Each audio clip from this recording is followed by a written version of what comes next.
So the iPhone 14's coming and I'm just a little bit underwhelmed. And I think that's because we've had so many leaks and rumours from even before the iPhone 13 was released.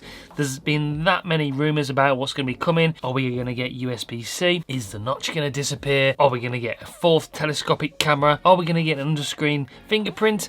I'm just a little bit bored. I don't know about you. Let me know in the comments down below if you're just a bit exhausted by all the rumours and leaks and stuff that come out. The iPhone 14 is by all means going to be an exciting release, and if you're coming from a phone something like the iPhone 8 or even the X or 11, it's going to be a big jump up in quality. We've got some rumours, we've got some news, and we'll talk about those later on in the video, but I just wanted to see what you thought about the way that the tech world is at the moment, and I put myself in that bracket. I have been part of the problem in the past, and you know, maybe I am part of the problem still trying to figure that out. But I've done videos in the past about the iPhone and Apple Watch releases that did really well. They get a lot of interest, and that's why people make videos all the time. If you look on YouTube, you search iPhone 14, there's just a load of videos, some from like 11 months ago, way before the iPhone 13 was released. And is that too much? Is that boring? Is that exhausting? Is it just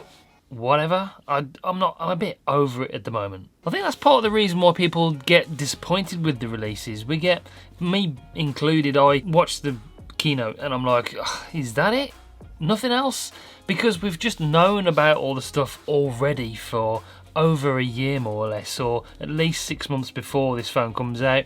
We're used to the news, we've heard it all before, and then by the time the launch day comes around, we're a bit like, nothing really special. But if you take a step back, really look at what they're giving you, these phones are just astonishing. If you go back 10-15 years, what we were using then, it's amazing how far tech has jumped. So maybe we just expect way too much. Maybe we're looking for something outstanding to be released every year and we're disappointed. I'm one of those people, disappointed every time something comes around. Maybe this year will be different. I have that hope. There's a little bit of me behind there going, hopefully they'll release something. We might get some black AirPods, or they might drop a folding phone and nobody's leaked it before. So there's just that little bit of a glimmer of hope. A glimmer of hope every year that we'll get something fantastic. But like I said, if we stand back, we look around, we look at these devices, the iPhone 13 Pro, I do not need to replace this phone. This phone is astonishing. It's quick, it's fast, it's bright. The camera is absolutely phenomenal.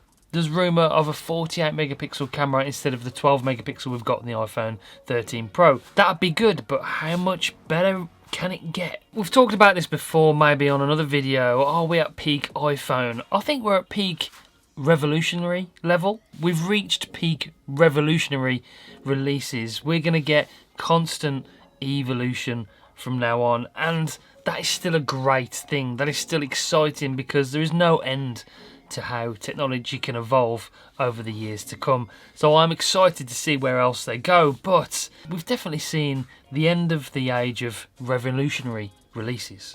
To totally contradict myself, the rumours are this year we're going to get a 48 megapixel camera, the Pro models are going to get a hole punch, there is going to be a difference between the Pro and the normal iPhone 14 this year.